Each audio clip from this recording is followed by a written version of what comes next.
dengan saya dalam pembelajaran bahasa Indonesia. Bagaimana kabarnya anak-anak? Semoga kalian dalam keadaan sehat walafiat. Nah, materi kali ini di kelas 8 yang ketiga kalian akan belajar tentang teks eksposisi. Mari kita simak bersama ya. Pernahkah kalian membaca sebuah surat kabar ataupun majalah? Nah, dalam media massa tersebut tentunya kalian menemukan sebuah informasi yang berisi uraian yang di dalamnya jelas mengandung sebuah pendapat pribadi dengan tujuan untuk meyakinkan para pembaca. Nah, jenis bacaan tersebut itu disebut dengan teks eksposisi. Dengan kata lain, teks eksposisi merupakan sebuah teks yang berisi informasi dan pengetahuan yang memuat secara singkat dan juga padat dengan menjelaskan informasi tertentu agar dapat menambah pengetahuan para pembaca. Sebelum kalian mengetahui lebih lanjut tentang apa itu teks eksposisi, mari kita lihat perbedaan fakta dan juga opini yang merupakan unsur dari teks eksposisi. Fakta merupakan informasi yang didasarkan pada temuan di lapangan. Fakta memiliki ciri-ciri seperti memiliki data yang akurat, artinya data yang jelas terhadap suatu peristiwa. Kemudian bersifat objektif, artinya bersifat umum dan telah diakui kebenarannya oleh banyak pihak. Yang terakhir, fakta benar-benar terjadi, artinya memaparkan situasi yang sebenar-benarnya. Berbeda halnya dengan opini yang merupakan gagasan berisi pendapat yang disampaikan oleh penulis berupa saran, dorongan, komentar, maupun bujukan. Opini dapat dicirikan sebagai berikut. Opini bersifat subjektif, artinya hal-hal yang dikemukakan hanya menurut salah satu pihak saja, sehingga tidak bisa dikatakan netral. Opini memiliki kata-kata yang bersifat relatif, artinya kata atau frasa tersebut cenderung bisa berubah bergantung siapa yang mengucapkannya. Dalam pola pengembangan teks eksposisi terbagi menjadi 4 macam. Yang pertama ada pola umum ke khusus. Artinya pola ini disusun dengan mendahulukan kesimpulan pada bagian awal dengan menjelaskan fakta, bukti, atau contoh melalui gagasan-gagasan pendukung. Yang kedua, pola khusus ke umum.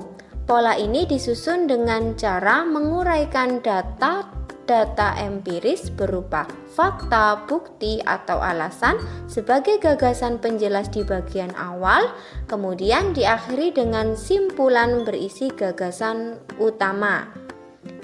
Yang ketiga, pola ilustrasi. Pola ini membutuhkan ilustrasi-ilustrasi konkret sebagai pendukung untuk memperjelas gagasan utama. Yang terakhir adalah pola perbandingan. Pola ini disusun dengan cara membandingkan dua hal atau lebih untuk mengembangkan paragraf yang membahas dua hal atau objek berdasarkan persamaan dan perbedaan. Selanjutnya, kita akan membahas tentang gagasan umum dan gagasan khusus dalam menyimpulkan isi teks eksposisi. Kedua gagasan ini merupakan aspek penting yang digunakan pada saat menyimpulkan isi teks. Berikut ini langkah-langkah dalam menyimpulkan teks eksposisi. 1. Membaca atau mendengarkan isi teks eksposisi dengan seksama. 2. Mencatat isi pokok teks eksposisi. Isi pokok teks eksposisi merupakan gagasan utama teks.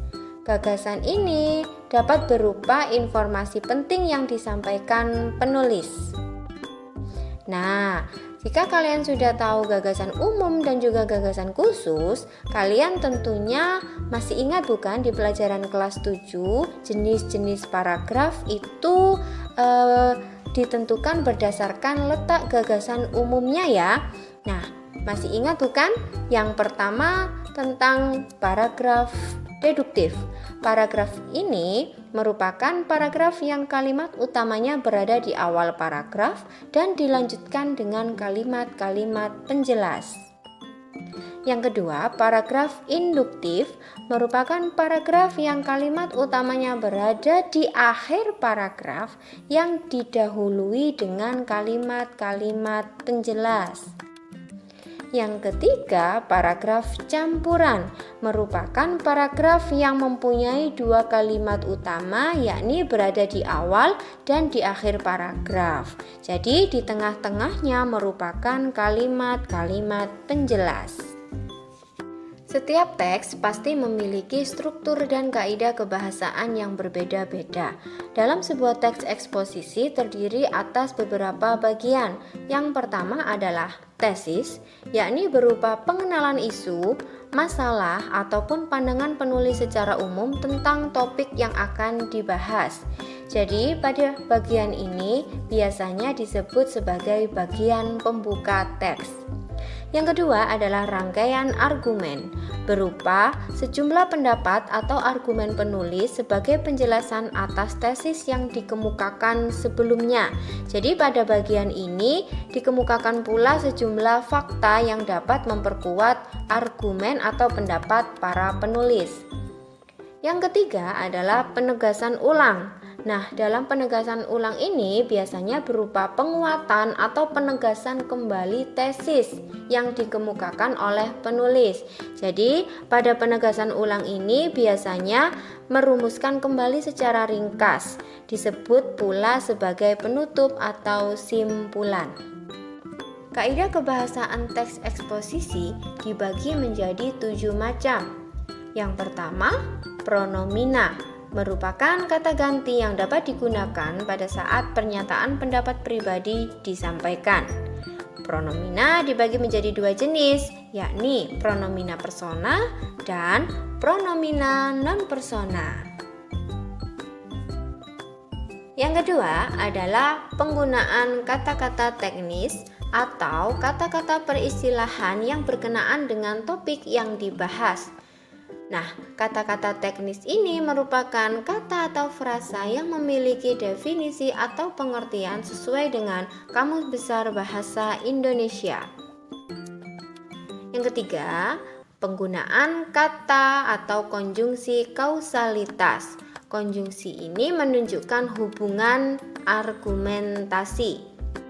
Selain itu, dapat pula menggunakan kata-kata yang menyatakan hubungan kronologis atau keterangan waktu. Yang keempat adalah penggunaan kata kerja mental, yakni kata kerja dari hasil pemikiran.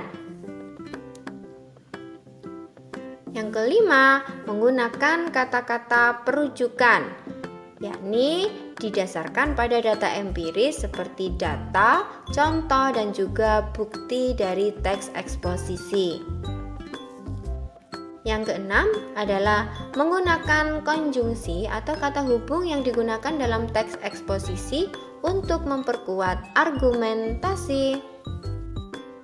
Dan yang terakhir adalah penggunaan kata-kata persuasif, artinya kata yang bersifat membujuk atau menghimbau bagi para pembaca.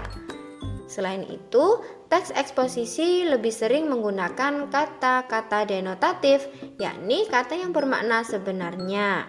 Jadi, kata itu belum mengalami perubahan ataupun penambahan makna. Dalam menyajikan teks eksposisi, ada beberapa langkah yang harus kalian perhatikan ya. Yang pertama, menentukan tema atau topik. Topik teks eksposisi memiliki sifat analisis terhadap fakta dan bersifat faktual, yakni sesuatu yang benar-benar terjadi dan dapat dipertanggungjawabkan kebenarannya. Yang kedua, menentukan tujuan teks eksposisi, yakni memberikan penjelasan dan pemahaman kepada pembaca dalam menyampaikan gagasan ataupun mengajukan usul dari topik tertentu. Yang ketiga, mengumpulkan data yang dapat diperoleh dari buku, majalah, internet, surat kabar, dan lain sebagainya.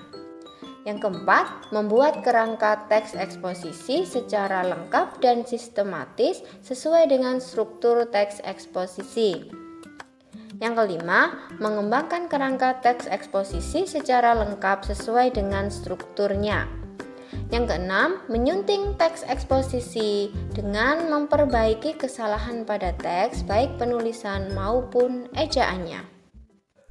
Bagaimana anak-anak? Semoga materi yang saya sampaikan tadi bermanfaat ya. Nah, jangan lupa tetap semangat belajar dari rumah dan jaga kesehatan. Wassalamualaikum warahmatullahi wabarakatuh.